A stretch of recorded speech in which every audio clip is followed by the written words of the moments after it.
Rhonda. Here we are again, trying to help people out, try to give good information, good, clean information on this wonderful medium. Today, I would love to get your perspective on some of the most common reasons for denials that we have seen. So let's get started. Well, one of the reasons we hear regularly is you received too many modifications. Stated another way, more eloquently, I would assume, is you've received the maximum amount of modifications allowed by your investor, or any variety of a lot of terminology can be used. But the bottom line is, plain English, your investor does not do more than 2 modifications or 3 modifications or 4 modifications. What's the first thing that comes to your mind on that specific issue? Well, first thing I'm gonna do is figure out how many modifications has the borrower actually had, and then I want to know who the investor is, because then we want to dig and want to find out, is that accurate? Maybe it is accurate, but that's the first thing. We've got to know who's the investor and how many modifications has the borrower had, and does the investor really have those policies in place? Absolutely right. And right now, we're recording this, it's July 18th. Whatever I say now might change tomorrow, right? So if I won't get into exactly how many modifications Fannie or Freddie or FHA allowed, because this is something that changes regularly. And then you could have gotten a denial 6 months ago, and today you are eligible. Which is why there's a lot of minutia to this, and you've got to dig, and you've got to go back and look at the guidelines at the time that you were denied. You got to look at the guidelines now. Something substantive may have changed, and it's very likely that it has changed. Again, it's July 18th, so you've got to dig into it. That would be my clearest answer that I would be willing to give on a recorded session on today's date. These guidelines change all the time. You've got to dig. You've got to find out exactly what's going on for that investor. Correct. And you know what? One of my favorite law professors said, "It depends." Always, it depends. You've got to look at the details, but you got to know those details. So you got to dig and you've got to find out. Absolutely. All right. So let's move on to another big one. The bank says they didn't receive the documents that were required to be reviewed. I think anybody that has gone through the vast majority of people that have gone through the modification process know how cumbersome it is. The constant requests for documents. Oh boy, I know you've been down this rabbit hole many hundreds of times. What's the first thing you're thinking of when you get that, oh, we didn't get the documents? Well, the first thing I want to know is what proof does the client have of what they did send in, so I can review what the client sent in. Then I want to see if there's something in writing where the servicer requested documents. For instance, did the servicer give a clear request? Maybe it was on the phone, or was it a letter? And was it a clear request? And then, or was it something vague? For instance, I had a client one time who got a letter, and you reviewed this with me, and it was like a 3-page letter, and it just had lists of just things. Just like a whole laundry list of anything. And it never really specified exactly what they needed for that particular client to complete the review. It was just a laundry list. And so, as you remember in that one, hopefully, I know we've been through a lot, there were so many things on there that didn't even apply because this person wasn't self-employed, but it was asking for self-employed, items. So I want to know what was sent in, what proof does the borrower have of what they sent in, and then I want to know what communication did they have with the servicer or whoever was asking for those documents, and how clear were they, and how specific were they for what they were asking for? Because the borrowers can get confused if it's something generic and they say send your bank statements, for instance, and they don't say make sure you send all pages of your bank statements. A borrower may say, well, they don't need this last advertisement here for the FTD floral bouquet that was in my bank statement, and take it out. But the pages are numbered 1 through 7. And then the bank saying, oh, you didn't send your bank statements in. And so there's just communication errors on just something that simple. So we want to look at it. We want to see what has been documented. That's where I start. Right. And again, I guess we could throw a little RFI&NOE nugget in here, right? Again, in your world, 99, a vast majority of your people come to you at the absolute last minute, right? I would never recommend anybody do this madness on their own. I know a lot of people wing it and they're lucky with it. The problem is when you're not lucky with it, and you do have problems. And, for the attorneys that are listening, to take the time to document everything. I sent you this document on this date. Did you get it? Please confirm you got it.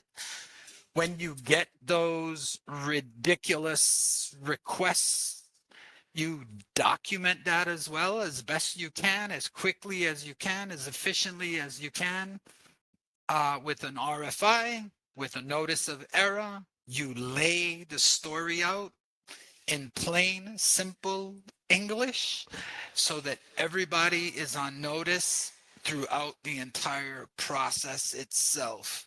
So the RFI&NOE process is an absolute nugget when it comes to these ridiculous requests or unclear requests. I've been looking at these for so long that I read them, and cryptically you've seen so many of them that you know what they're really asking for, but they didn't really ask for it in their letter. Yeah, and the borrower has no idea. Correct. The borrower's looking at it like, what is this? I could go on with stories for 100 years on these letters. The most recent one that I had was they asked for a profit and loss for his business. He has no business. He's never had a business. And they just closed his review because we didn't send in his profit and loss. And again, in our case, we literally had every step. We sent an NOE saying, what business are you talking about? And we knew they were going to close it. So we sent another application. We sent it in. Again, it's tedious work, but it's work that you really should document via the RFI and the NOE process. Want to add anything or finalize what I just said there when it comes to dealing with the infamous we didn't receive your documents? No, I agree with you. You've got to get the borrowers, like you said, the borrower story, find out what information the borrower has. Have they documented everything? Maybe they didn't document it. Maybe they said, oh no, I just put it in the mail and I mailed it, and they didn't keep copies of it. But you got to know, ask your borrower. And then if you don't know what they sent in, like you said, use that RFI to ask for a copy of what was sent back and forth.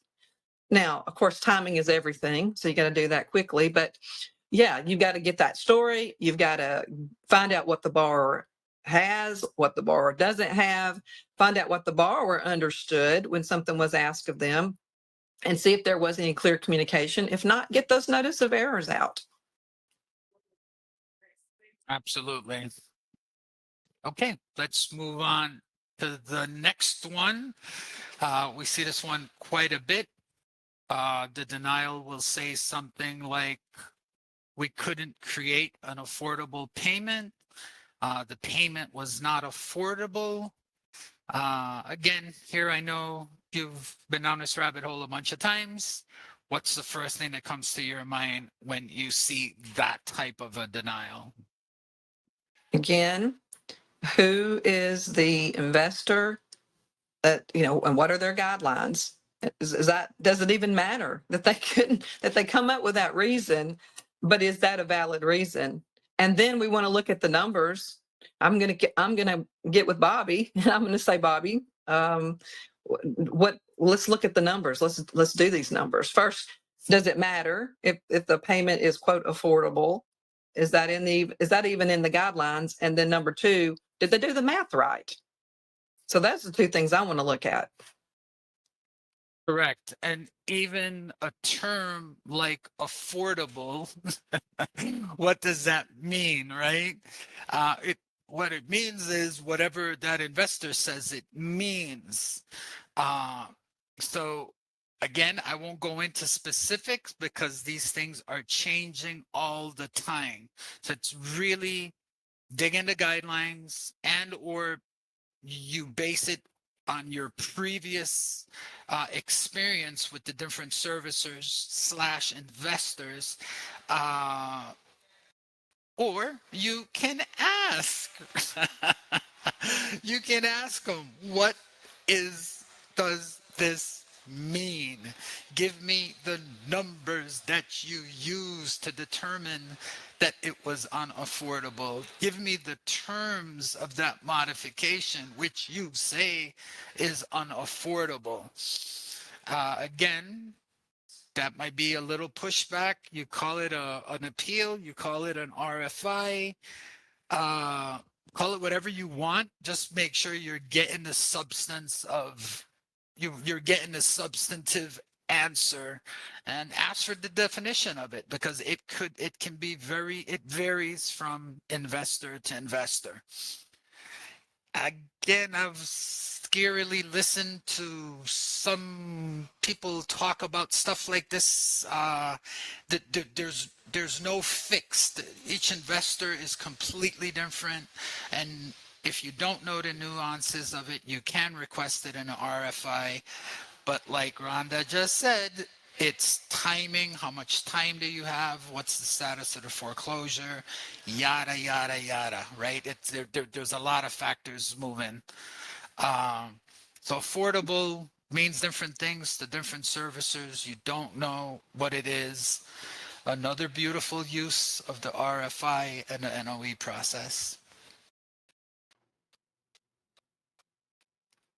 All right, Rhonda, I think we'll move on to, again, these are all kind of related, but another common one is we are unable to reduce the payment. And I'll set that one up a little bit more. What does that mean? Well, some investors will say the payment has to go down by a penny. Some investors say it must go down at least 10%. Some investors say, well, we don't care. We don't care if the payment goes up. A lot of investors in today's market don't care if the payment goes up. Some do. This has been a policy for a very long time, so I will touch on this one. So give everybody a good example. But for example, Fannie Mae in their rules clearly, one of the many things that is in the rules is that the payment can't go up. But there's a little asterisk, little quotations that says, well, without an exception. In FHA world, the payment can go up and there's no problem with the payment going up. Again, for the current program that exists, and the one that's coming up, that's been long established, but they put it on the side for a while.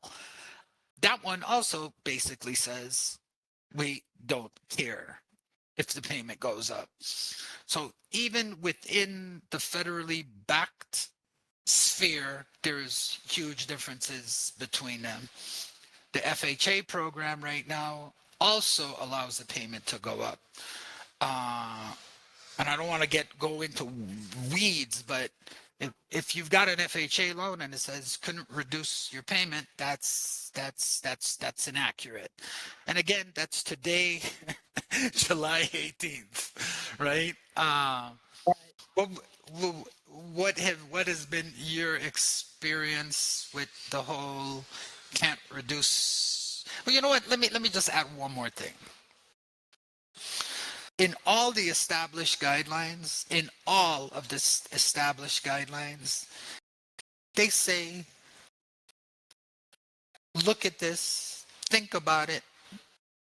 If it makes sense for the borrower, if it makes sense to the FHA, Fannie Mae, Freddie Mac, and the guidelines don't match perfectly, and this person is technically not eligible or technically doesn't qualify, get it to us. We can make the exception. And that is I think that is one of the biggest things that I have seen personally all the years I've been doing this is, and again, you're not going to call the bank and say, I heard Bobby and Rhonda on YouTube and they said the banks can make exceptions. Can you make an exception?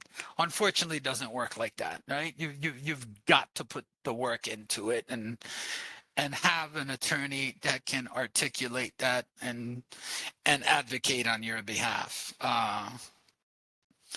I went on a little rant there. I promised I wouldn't do one of those, but it's a big issue.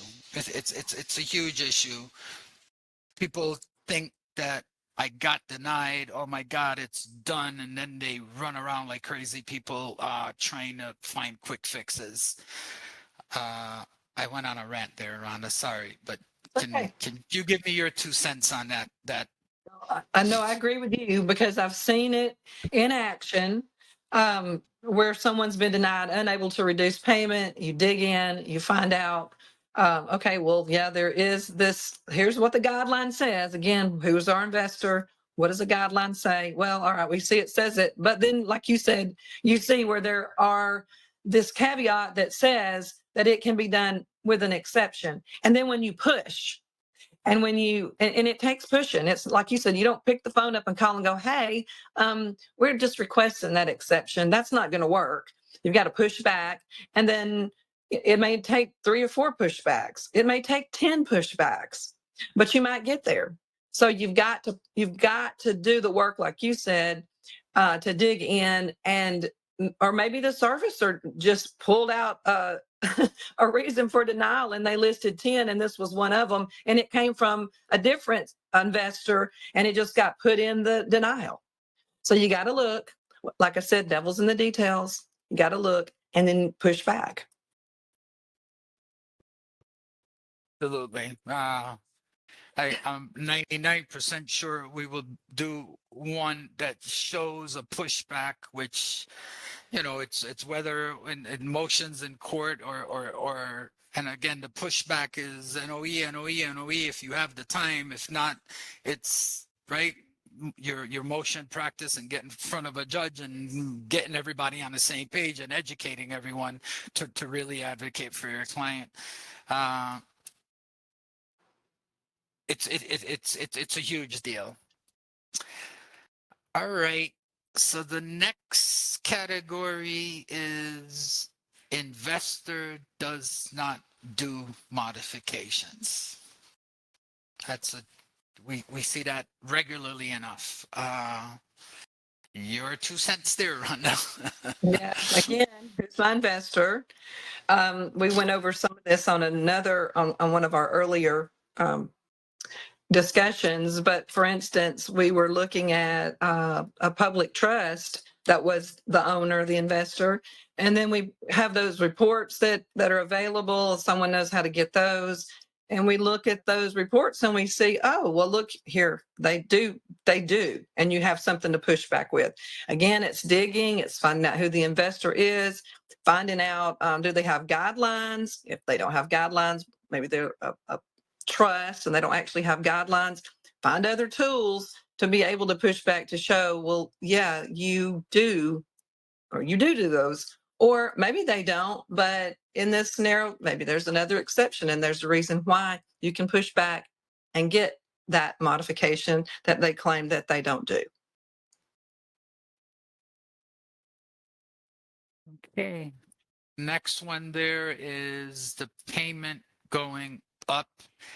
We touched on that quite a bit earlier when we were discussing unable to reduce the payment reason for denial. I've actually, and when it comes to this one, there's actual investors out there that will say, well, the payment can't go up by more than 20% or more than 25%, but the payment can go up. We don't have a problem with the payment going up, but it can't go up more than a certain dollar amount. I have seen those. Not necessarily in published guidelines, but in non-published guidelines, I've seen those in cases that I've been involved with. We don't see that a lot, especially today. We see many modifications today where the payment does go up substantially more than 10, 20, hell, sometimes even 30% for some people. What's been your experience on the whole payment going up denial reason? It's similar to the, the investor, or the reason being that the payment, they can't reduce the payment, or the payment's unaffordable. It's the same thing. Where does it say that? What investor are we dealing with? And then, like you said, how much can it not go up? Or did they calculate correctly? Maybe Right. it does say that it can't go up, but did they calculate it correctly?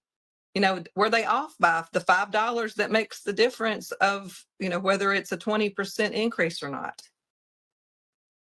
And here again, we sound like a broken record. You don't know, you don't understand what it says. It's not calling the bank and speaking to someone that is 2 offices removed, 2 categories, 2 pay grades removed from the people that actually make the decision to try to get them to explain it to you. You do that formally. Thank you. The payment went up. What does that mean? What was the terms of the modification that you came up? How did you calculate it? And you've got to do some math, right? You've got to do some math, check their numbers, see if it's right, and push back if you need to push back. And again, most of that can be accomplished with RFI and NOEs when time permits. Rhonda lives in a whole other world down there, which is why I've enjoyed working with her so much. Sometimes you don't have time, you've got an active case, you've got to do it within your court. And even in circumstances like that, you also use the RFI and the NOEs as well, correct, Rhonda? I'm not putting words in your mouth, but No, we we've do. hung out enough. Yeah, we will use our discovery process, but sometimes the discovery process can take longer. So we will also send, the request for information or the notice of error while we have an ongoing case. And it's interesting because you may get one set of answers from the servicer, and of course you may get a different set of answers from the attorney that's representing the servicer or the investor in that case. Right. Wow. So again, I don't know if everybody has noticed, but that RFI NOE has come up pretty much on every single thing that we've touched on today in reference to loss mitigation. knowing the loss mitigation procedure and knowing what the bank should do, when they should do it, how they should do it is paramount. Even when you get that initial client and you get that initial story, and being able to document that as clearly as you can while you're getting into the process, no matter where you are in the process, is gold, because you've got the entire story, and you can pick up, you can spot any issues that you have throughout the process.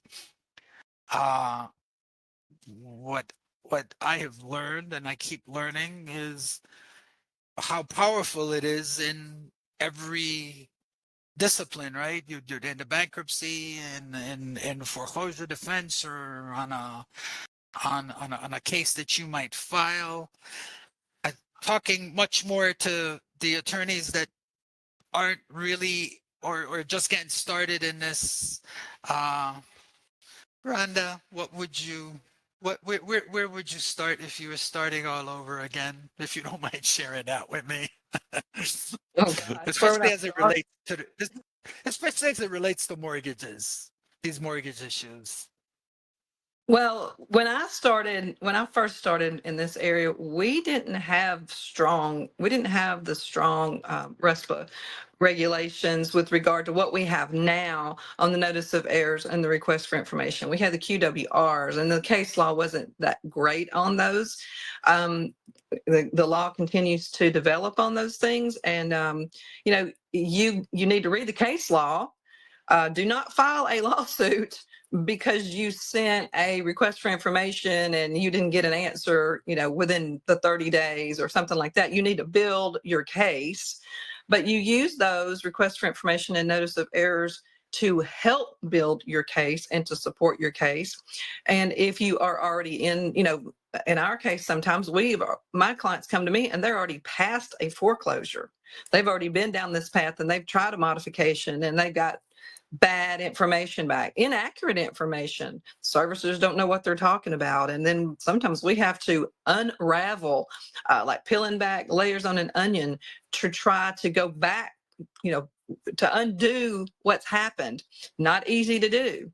But if you can show a court, look, judge, here is where they told the client one thing, and here is what we discovered when we got the request for information. It was literally sitting in their file where they said someone didn't send something in. Or we looked at the call logs, Your Honor, and here they specifically told this client A, but they wrote a letter to them for denial and told them B. So it's a valuable thing to use even once you get into litigation. And so I wish that we had had that when I started, because it's always a battle, but at least these tools are there that can help in that battle. Absolutely. All right. I think we'll wrap this up for today. And as usual, Rhonda, thank you. Thank you.